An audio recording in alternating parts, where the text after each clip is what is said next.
134. The Chase, Second Day. At daybreak, the three mastheads were punctually manned afresh. "Do you see him?" cried Ahab, after allowing a little space for the light to spread. "See nothing, sir." "Turn up all hands and make sail. He travels faster than I thought. For the topgallant sails. Aye, they should have been kept on her all night, but no matter. 'Tis but resting for the rush." Here be it said that this pernicious pursuit of one particular whale, continued through day into night and through night into day, is a thing by no means unprecedented in the South Seas fishery.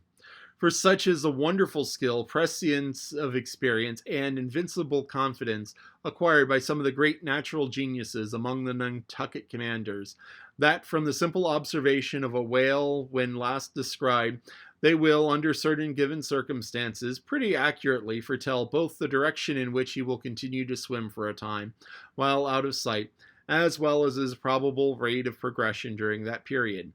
And in these cases, somewhat as a pilot, when about losing sight of the coast, whose general trending he well knows, and which he desires shortly to return to again, but at some further point, like as this pilot stands by his compass and takes the precise bearings of the cape at present visible, in order to more certainly hit again aright the remote, unseeded headland, eventually to be visited.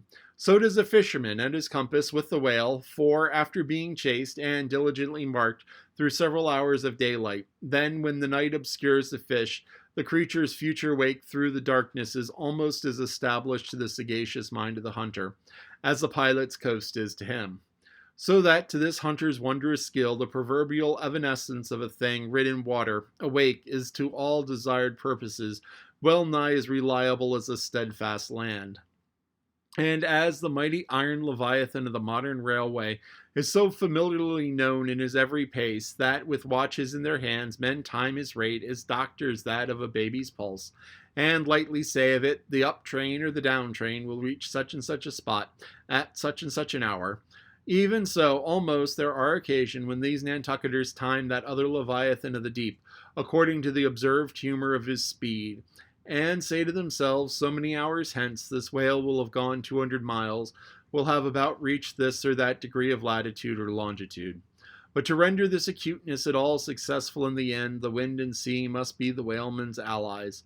For of what present avail to the becalmed or windbound mariner is the skill that assures him he is exactly 93 leagues and a quarter from his port? Inferable from these statements are many collateral subtle matters touching the chase of whales. The ship tore on, leaving such a furrow in the sea as when a cannonball, missent, becomes a plowshare, and turns up the level field. "By salt and hemp," cried Stubb, "by this swift motion of the deck creeps up one legs and tingles at the heart. The ship and I are two brave fellows, ha ha! Someone take me up and launch me spine-wise on the sea, for by live oaks my spine's a keel. Ha ha, we do the gait that leaves no dust behind." "There she blows, she blows, she blows, right ahead," was now the masthead cry. "Aye, aye," cried Stubb, "I knew it.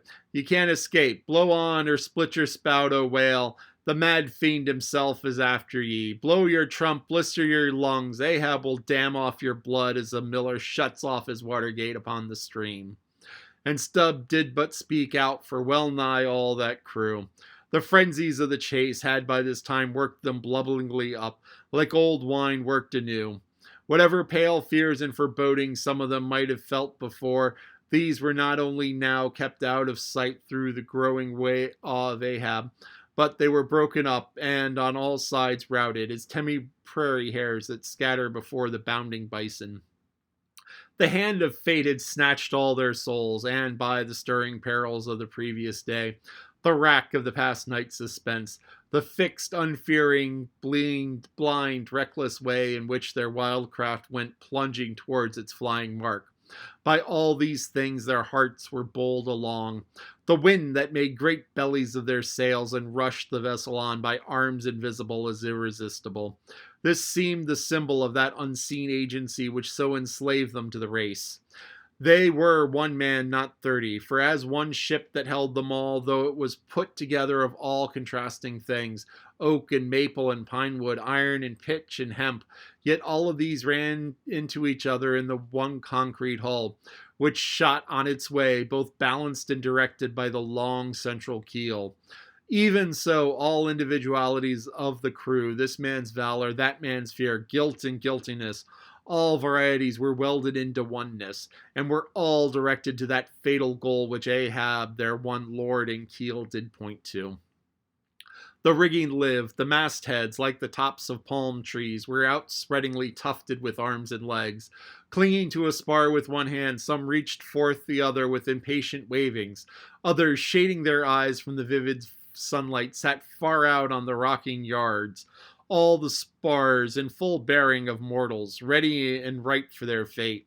Ah, how they still strove through the infinite blueness to seek out that thing that might destroy them. Why sing ye not out for him if ye see him? Cried Ahab, when after the lapse of some minutes since the first cry, no more had been heard. Sway me up, men, ye have been deceived. Not Moby Dick casts one odd jet that way and then disappears. It was even so. In their headlong eagerness, the men had mistaken some other thing for the whale spout, as the event itself soon proved. For hardly had Ahab reached his perch, hardly was a rope belayed to its pin on deck, when he struck the keynote to an orchestra that made the air vibrate as with the combined discharges of rifles. The triumphant halloo of 30 buckskin lungs was heard, as much nearer to the ship than the place of the imaginary jet, less than a mile away. Moby Dick bodily burst into view. For not by any calm and indolent spoutings, not by the peaceable gush of that mystic fountain in his head, did the whale now reveal his vicinity, but by the far more wondrous phenomenon of breaching. Rising with his utmost velocity upon the furthest depths, the sperm whale thus booms his entire bulk into the pure element of air, and piling up a mountain of dazzling foam, shows his place to the distance of 7 miles or more. In those moments the torn, enraged waves he shakes off, seams his mane. In some cases this breaching is his act of defiance. There she breaches, was the cry, as in immeasurable bravados the white whale tossed himself salmon-like to heaven. So suddenly seen in the blue plain of the sea, and relieved against the still bluer margin of the sky, the spray that he raised for the moment intolerably glittered and glared like a glacier, and stood there gradually fading and fading away from its first sparkling intensity, to the dim mistiness of an advancing shower in the vale. Aye, breach your last to the sun, Moby Dick, cried Ahab. Thy hour and thy harpoon are at hand. Down, down all of ye, but one man at the fore. The boats, stand by. Unmindful of the tedious rope ladders of the shrouds, the men, like shooting stars, slid to the deck by the isolated backstays and halyards, while Ahab, less startlingly, but still rapidly, was dropped from his perch. Lower away, he cried, as soon as he had reached his boat. A spare one, rigged the afternoon previous. Mr. Starbuck, the ship is thine, but keep away from the boats, but keep near them. Lower all! As if to strike a quick terror into them, by this time being the first assailant himself, Moby Dick had turned and was now coming for the 3 crews. Ahab's boat was central, and cheering his men, he told them he would take the whale head and head. That is, pull straight up to its forehead, a not uncommon thing, for when within a certain limit, such a course excludes the oncoming onset from the whale's sidelong vision. But ere that close limit was gained, and while yet all 3 boats were plain as the ship's 3 masts to his eye, the white whale, turning himself into furious speed, almost in an instant, as it were, rushing among the boats with open jaws and lashing a tail, offered appalling battle on every side, and heedless of the irons darted at him from every boat, seemed only intent on annihilating each separate plank of which those boats were made. But skillfully maneuvered, incessantly wheeling like trained chargers in the field, the boats for a while eluded him, though at times but by a plank's breadth, while all the time Ahab's unearthly slogan tore into every other cry but his to shreds. But at last, in his untraceable evolutions, the white whale so crossed and recrossed in 1,000 ways entangled the slack of the 3 lines now fast him, that they foreshortened, and of themselves warped the devoted boats toward the planted irons in him, though now for a moment the whale drew aside a little, as if to rally for a more tremendous charge. Seizing that opportunity, Ahab first paid out more line. then as was rapidly hauling and jerking it in upon again, hoping that way to disencumber it of some snarls, when lo, a sight more savage than the embattled teeth of sharks. Caught and twisted, corkscrewing in the mazes of line, those loose harpoons and lances, with all their bristling barbs and points, came flashing and dripping up to the chocks in the bows of Ahab's boat. Only one thing could be done. Seizing the boat knife, he critically reached within and through and then without the rays of steel, dragged in the line beyond and passed it inboard to the bowsman, and then, twice sundering the rope near the chocks, dropped the intercepted faggot of steel into the sea and was all fast again. That instant, the white whale made a sudden rush among the remaining tangles of the other lines. By so doing, irresistibly dragged the more involved boats of Stubb and Flask towards his flukes, dashed them together like two rolling husks on a surf-beaten beach, then, diving down into the sea, disappearing into a boiling maelstrom, in which, for a space, the odorous cedar chips of the wrecks danced round and round, like grated nutmeg in a swiftly stirred bowl of punch, while the two crews were yet circling in the waters, reaching out after revolving line tubs, oars, and other floating furniture, while aslope little Flask bobbed up and down like an empty vial, twitching his legs upwards to escape the dreaded jaws of sharks, and Stubb was lustily singing out for someone to ladle him up, and while the old man's line, now parting, admitted of his pulling into the creamy pool to rescue whom he could, in that wild simultaneousness of 1,000 concreted perils, Ahab's yet unstricken boat seemed drawn up towards heaven by invisible wires, as, arrow-like, shooting perpendicularly from the sea, the white whale dashed his broad forehead against the bottom, and sent it turning over and over into the air, till it fell again, gunnel downwards on Ahab and his men, struggled to get out for it like seals from a seaside cave. The first uprising momentum of the whale modified its direction as he struck the surface, involuntarily launched him along to a little distance from the center to the destruction he had made. And with his back to it, he now lay for a moment slowly feeling with his flukes from side to side, and whenever a stray oar, bit of plank, or in the least chip or crumb of the boats touched his skin, his tail swiftly drew back and came sideways, smiting the sea. But soon, as if satisfied that his work for the time was done, he pushed his pleated forehead through the ocean and, trailing after him the intertangled lines, continued his leeward way at a traveler's methodic pace. As before, the attentive ship, having descried the whole fight, again came bearing down to the rescue, and, dropping a boat, picked up the floating mariners, tubs, oars, and whatever else could be caught at, and safely landed them on her decks. Some sprained shoulders, wrists, and ankles, livid contusions, wrenched harpoons and lances, inextricable intricacies of rope, shattered oars and planks. All these were there, but no fatal or even serious ill seemed to have befallen anyone. As with Fedallah the day before, so Ahab was now found grimly clinging to his boat's broken half, which afforded comparatively easy float, nor did so exhaust him as the previous day's mishap. But when he was helped to the deck, all eyes were fastened upon him, as instead of standing by himself, he still half hung upon the shoulder of Starbuck, who had thus far been the foremost to assist him. His ivory leg had been snapped off, leaving but one short, sharp splinter. Aye, aye, Starbuck, 'tis sweet to lean sometimes, but the leaner who he will, and would old Ahab had leaned oftener than he has. The ferrule has not stood stir, said the carpenter, now coming up. I put good work into that leg. But no bones broken, sir, I hope, said Stubb with true concern. Aye, and all splintered to pieces, Stubb. Do you see it? But even with the broken bone, old Ahab is untouched, and I account no living bone of mine one jot more in me than this dead one that's lost. Nor white whale, nor man, nor fiend can so much as graze old Ahab in his proper and inaccessible being. Can any lead touch yonder floor, any mast scrape yonder roof? Aloft there, which way? Dead to the leeward, sir. Up helm, then pile on the sail again, shipkeepers. Down with the rest of the spare boats and rig them. Mr. Starbuck away, and muster the boat's crews. Let me first help thee towards the bulwark, sir. Oh, this splinter gores me now. Accursed fate, that the unconquerable captain in my soul should have had such a craven mate. Sir, my body, man, not thee. Give me something for a cane. There, that shivered lance will do. Muster the men. I have not seen him yet, but by heaven it cannot be. Missing, quick, call them all. The old man's hinted thought was true. Upon mustering the company, the Parsee was not there. The Parsee, cried Stubb, he must have been caught in. The black vomit wrench thee. Run all of ye above, alow, Captain Forecastle, and find him. Not gone, not gone. But quickly they returned to him with the tidings that the Parsee was nowhere to be found. Aye, sir, said Stubb. Caught among the tangles of your line, I thought I saw him dragged under. My line, gone, gone?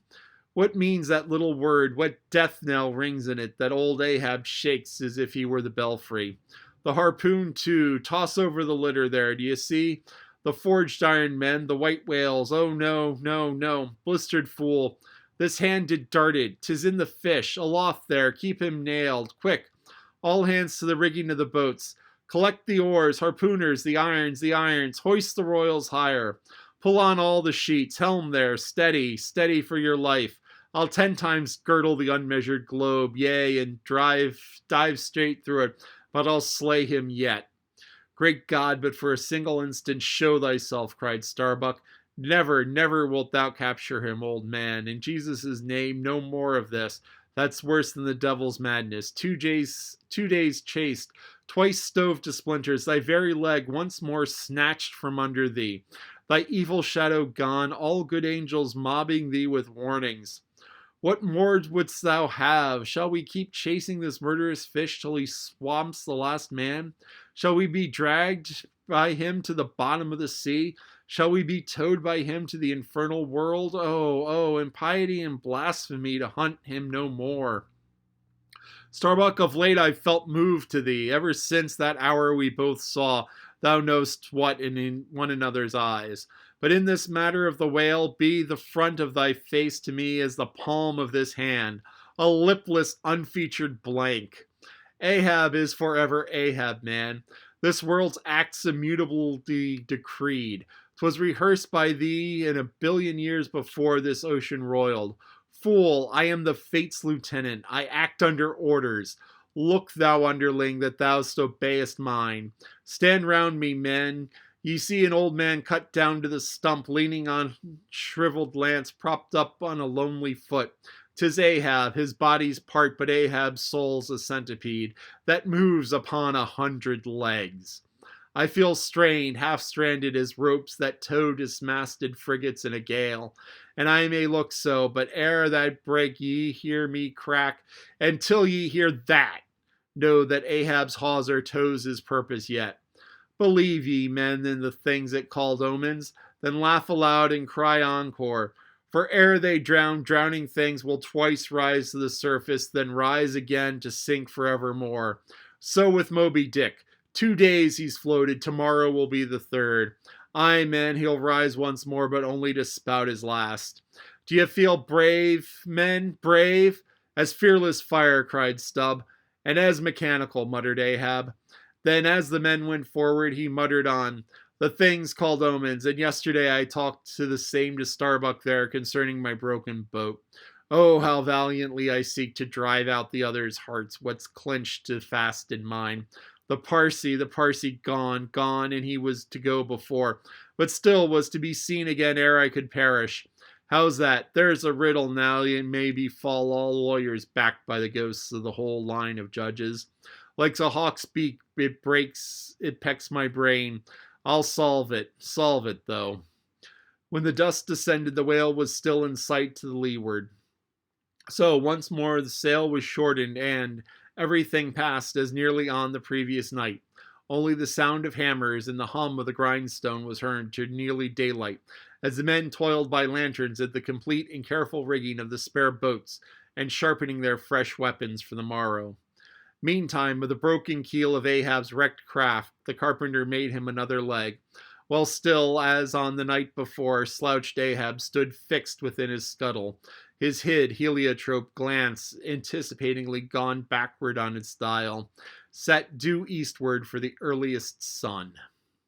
This is the end of chapter 134. So Fedallah predicted that he would go before Ahab, and he did. He went missing. And if they didn't find him within the day, he's probably gone for good. This time, they got 3 harpoons into Moby Dick. And previous whales, 1 harpoon has been enough to latch onto him, pull in, and get him killed. They got 3 harpoons into Moby Dick. He thrashed and he swam back and forth, and he got them knotted. So you had all of these ropes, all of the harpoons tangled up together. And Ahab was like, okay, I'll let out some line and pull it back in, and maybe I'll get myself unstuck. At which point, Moby Dick thrashed and landed the 3 extra harpoons. Remember how before there were 2 harpoons tied to the single line, so you throw one, you throw the other, and if one of them comes off, the other one's still stuck. Well, the spare harpoons came up on Ahab's boat, and Ahab is like, no, enough of this, and starts cutting lines. Moby Dick is like, 1 down, 2 to go. He starts thrashing some more. And Stubb and Flask's boat, bang, come together. At which point, they break and start getting pulled down. And so that's 2 crews out in the open. And here you have Ahab. It's like, okay, I'll go rescue people. Once I deal with, making sure that I'm all safe from flailing harpoons. And he starts rescuing them. But all of a sudden, Moby Dick comes up from the bottom. Just like the day before. Well, not quite like the day before, because Ahab wasn't paying enough attention to back off. Comes right up from the bottom and shatters the bottom of the boat. He just hits the boat right from the bottom, breaks its keel. And so here you have Ahab standing at the back as the boat's going down. It's like, man, I gotta get me another boat. And they start, how the chaos, they start pulling people up, and everyone's like, where's Fedallah? You don't have Fedallah. And they check injuries, and they said there's some purple contusions, and contusions are bruises. And contusion is just a cooler sounding word for a bruise. And it's just, they can be large. And sprained wrists and ankles, and people are hurting and limping and moving around poorly. But, nothing, no bones are broken except for Ahab's wooden leg, which, went again. And so the carpenter decides, okay, I won't take a bit of whalebone this time. I'll just take the keel of his wrecked boat, because the keel was broken. And so the keel is long, straight piece down at the bottom. And it's the bottommost piece of a boat. And so the carpenter takes the keel and makes Ahab a new leg. So this is leg number 3 for Ahab. And Ahab makes a point about, hey, you've all heard the saying, if something is going to sink in the ocean, it comes up 3 times. And this is an old wives' tale superstition that people bob up, come up for air 3 times before sinking. And it's kind of funny that a drowning person doesn't really look like a drowning person. Or what most people expect a drowning person to look like. Most people expect a drowning person to be just like flailing and whatever. A drowning person actually just sort of bobs, because they're so tired and so worn out that they just sort of give up, and they just start sinking, and then they inhale water and die. But a drowning person isn't flailing. If someone's flailing, they're actually okay, or mostly okay. When they're flailing, they use up all their energy, and when they use up all of their energy, they go into the just sort of floating there and then drowning. But so anyway, Ahab was like old wives' tale, people 3 times. And there's a saying that, became popular 15, 20 years ago. Talk to the hand. And Moby Dick might actually be the first time that talk to the hand was used. And it was sort of used here. But, talk to the hand is like, talk to the hand because the face isn't interested. So, it's like people would hold up their hand in front of someone else's face. It's like, talk to the hand because the face isn't interested. And Ahab said to Starbuck, it's like, let your face be like a hand, not open. It's like, I don't care what you have to say. So Moby Dick might actually be the first place of talk to the hand. And so here we have this. If you're keeping score, right now the score is Moby Dick 4, Ahab 0. Or maybe you count 3 because he got 3 harpoons into him, including the really fancy one, which is now gone. So, the if Ahab said, as Ahab said, the harpoon was forged to kill Moby Dick. No, that harpoon is gone now. So all of that is gone. Moby Dick has wrecked 4 of their boats, and Ahab is like running out of them. He has people working and like making more boats. He'll like get Moby Dick, and at this point, if he gets Moby Dick, he may not have any boats left, and it may be the sort of thing. It's like, okay, we sail into a port somewhere to get more boats because we're out. So Ahab's lost 4 boats. This is not good for Ahab. And Starbuck is like, we have a chance. We can quit now while we're not totally behind. And Ahab is like, no. That's where he said talk to the hand. So chapter 134. Next one is the last chapter.